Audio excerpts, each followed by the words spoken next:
저는 지금 한참 비행을 나와서 포틀랜드 오레곤입니다. 서부죠.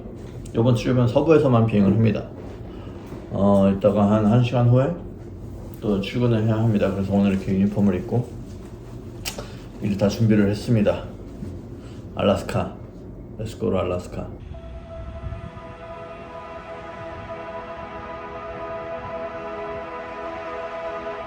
네, 제가 이제 카고, 화물 비행을 한 지 6개월이 넘었습니다.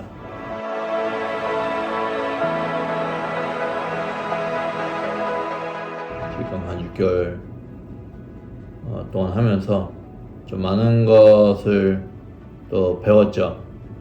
그 전에 4년 동안 패신저 플라이트를 하다가 제가 원하던 화물 비행을 와서 다른 점, 어떤 것이 더 좋은지, 본인이 시작했을 때 어떤 걸 더 추구하는지 한번 비교해보세요.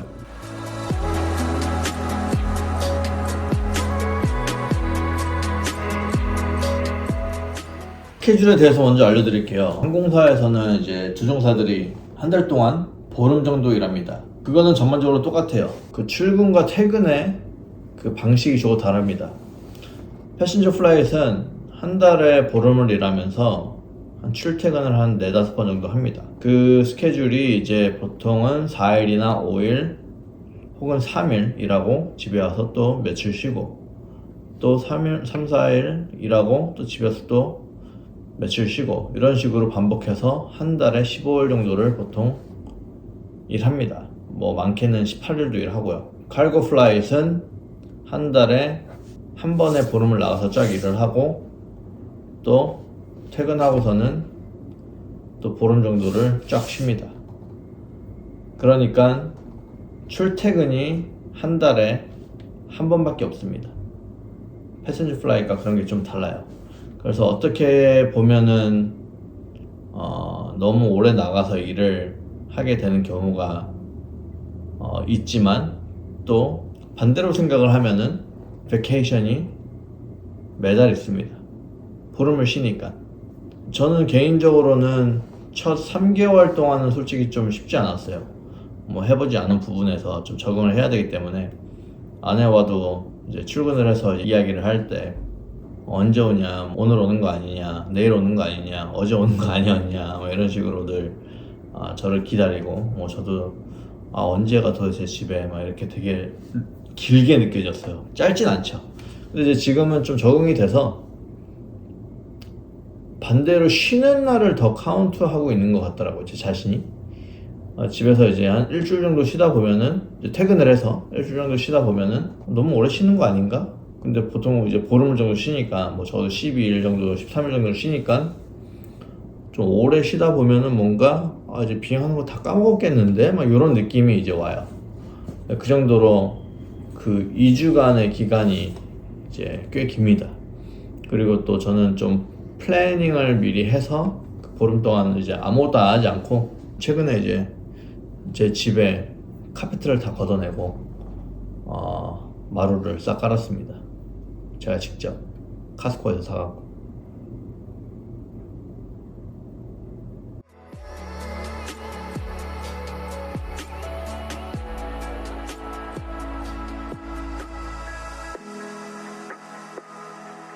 그런 경우에 좀 이제 내가 해야 할 뭔가 이제 그런 스케줄들을 미리 플랜 어헤드 할 수 있는 장점이 있죠. 뭐 어떻게 시간을 활용하냐에 따라서.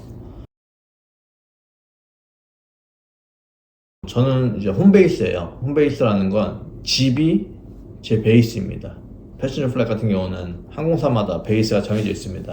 뭐 뉴욕이 될 수도 있고, 시카고 될 수도 있고, 뭐 텍사스 휴스턴이 될 수도 있고, 정해져 있는데, 저희는 이제 저희가 저희 홈 베이스 공항을 지정을 해서 회사에 알려주면은, 회사에서 이제 저희에게 출퇴근 비행 티켓을 구매해 줍니다. 그럼 그거를 타고 이제 출퇴근을 하게 되죠.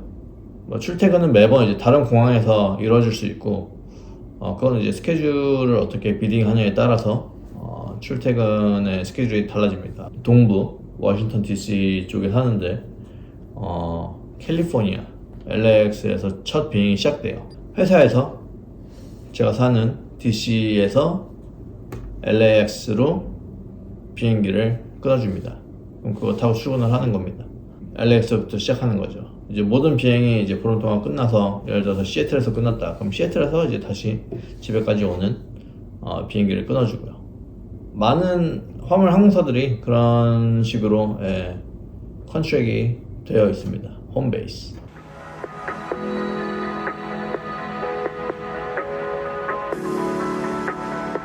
네, 출근을 해서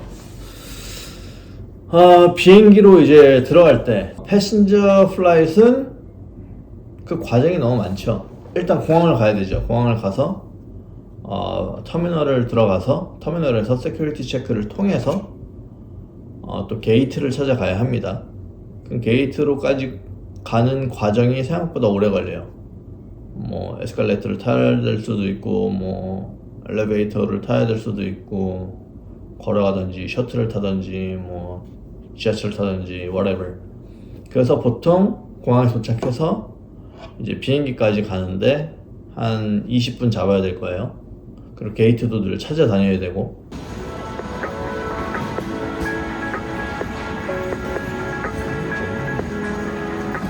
하지만 cargo flight, 저희 freighter 같은 사람들은 일단 터미널로 가지 않습니다.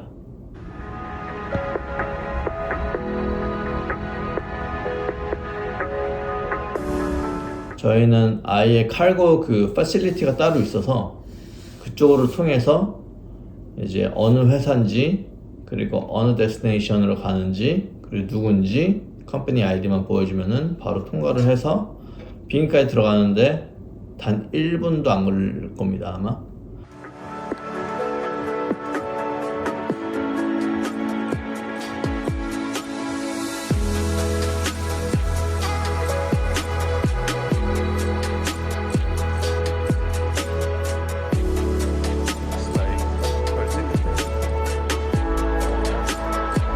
더 큰 이 그 칼고 에리아면은 셔틀을 타고 가긴 하는데,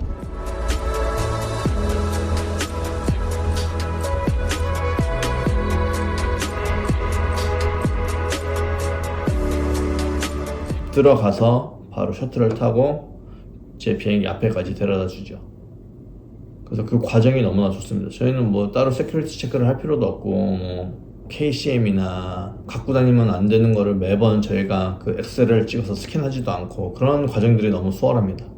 들어가서 바로 그냥 비행기로 도착하면은 그냥 바로 워크어라운드 하고 비행기 올라가서 get prepared for the flight, 비행 준비를 하는 거죠.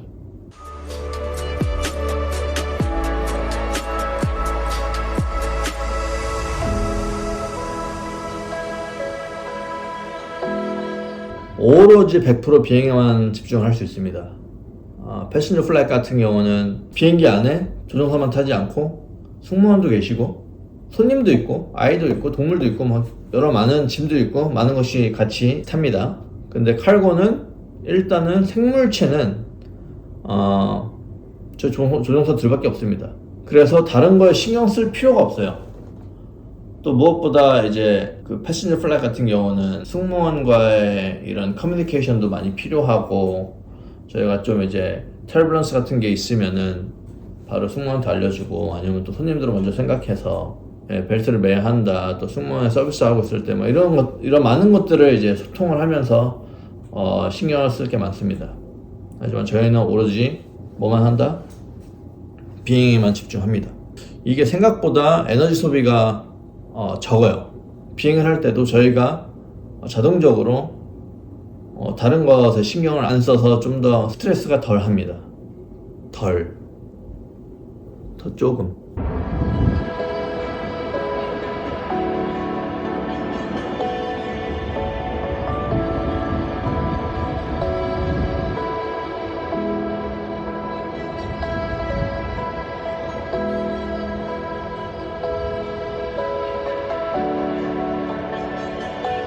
다들 아시겠지만 화물 비행기들은 보통 이제 밤에 많이 운항을 합니다. 낮에는 이제 패신저 플라이트들이 워낙에 많이 다니니까 밤에 운항을 하게 되는데,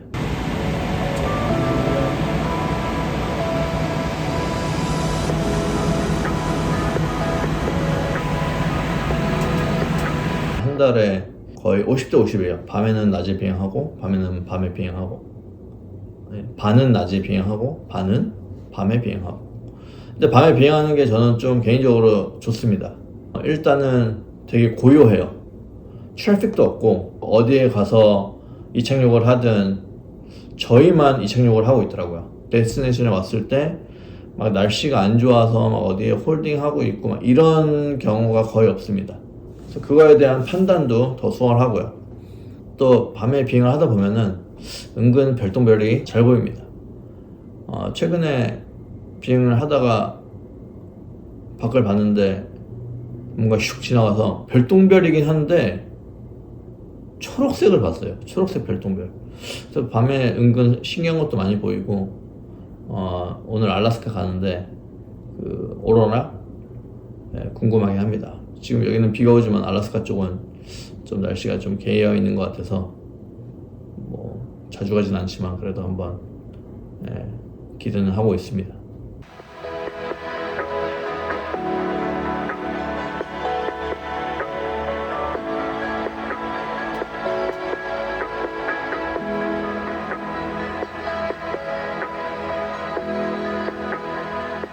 그래서 저는 밤에 비행하는 게 좀 더 편안하고, 그리고 제가 비행하다가 이제 트래픽이 이제 있을 때가 있어요. 이제 제 ATC에서 트래픽을 알려주는데 뭐 1 o'clock, 뭐 1,000 feet above, 뭐 southbound, 뭐 그런 거 이제 말을 하면은 트래픽을 이제 저희가 이제 비주얼리 찾습니다. 밖에를 보고. 뭐 당연히 여기 Tcas에도 보이지만 그럴 때 밤에 더 잘 보여요. 그 불빛이 깜빡깜빡거리는 게 이제 비행기들이 있기 때문에 저는 개인적으로 밤에 더 잘 보입니다.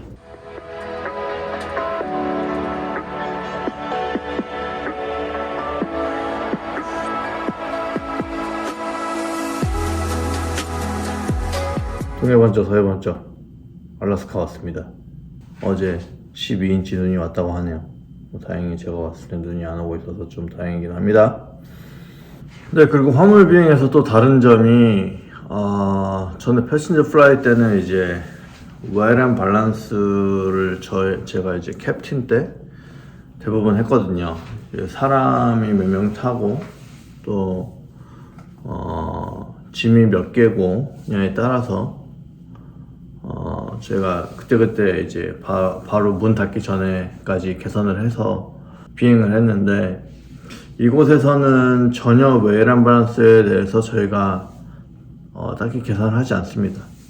화물들을 비행기에 싣고 또 오프로드 하는 것도 당연히 그라운드 크루가 하고, 그리고 그 무게에 대해서 웨이랑 밸런스에 대해서는 로드 마스터가 따로 있습니다. 그분이 모든 것을 다 계산을 한 후에 저희에게 이제 페이퍼를 갖고 와서 그냥 더블 체크만 하면 됩니다. 로어 덱에 얼마가 들어갔고, 뭐 upper 덱에 얼마가 들어갔고, left and right 이렇게 다 넘버 체크들만 딱딱 하면은 끝납니다. 이게 생각보다 되게 간단해요.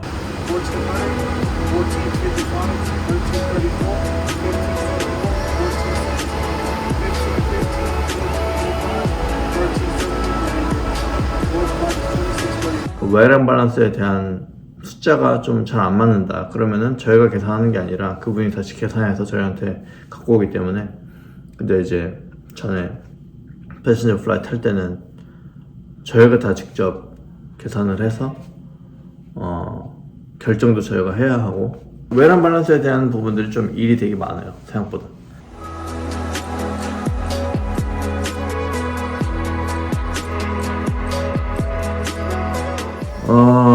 한국 분들은 아무래도 좀 패신저 플라이트를 많이 선호하시는 것 같고요. 왜냐면은 회사 자체도 조금씩 그 베네핏이 달라요.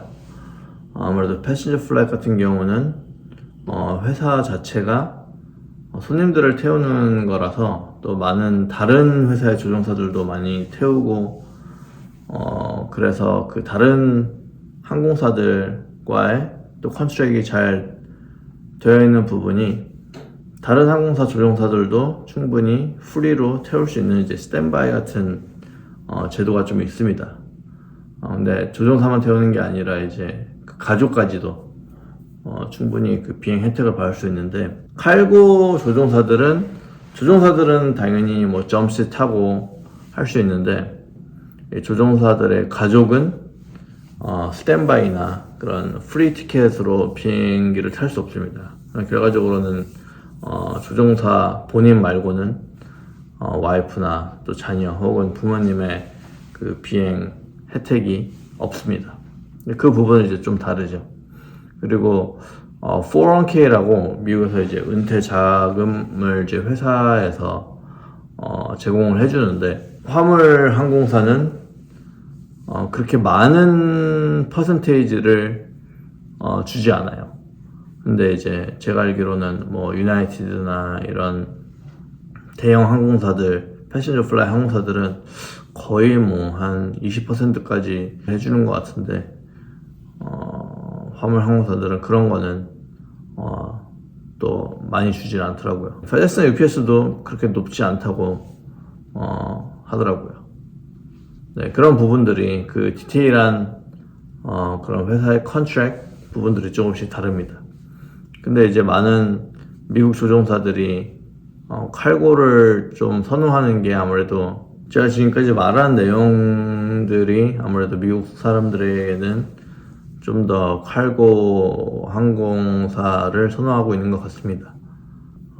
아는 지인이 그때 당시에 FedEx 그리고 유나이티드 그리고 델타 이렇게 오퍼를 받았는데 고민을 많이 하더니 결국은 FedEx 가더라고요. FedEx 갈 수 있으면 무조건 다 가려고 합니다. 뭐 델타나 유나이티드, 아메리칸을 들어가도 당연히 너무 좋지만 좋은 항공사고 대신 FedEx를 가는 것을 제일 탑으로 생각을 하고 있습니다.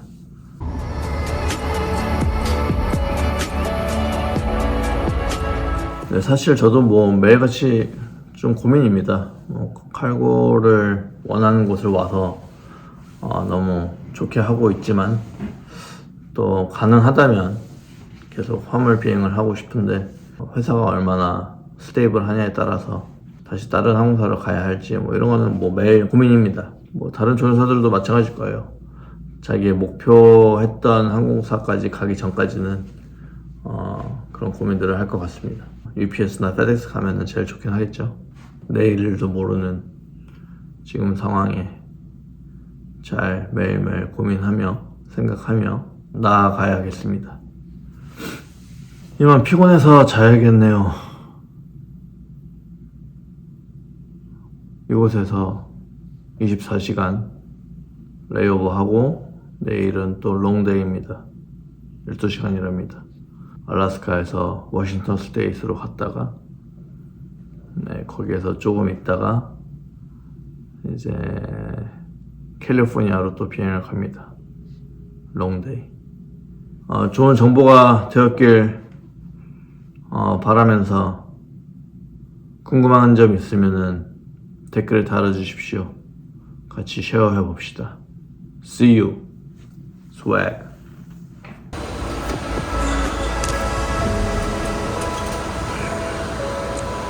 Looks good.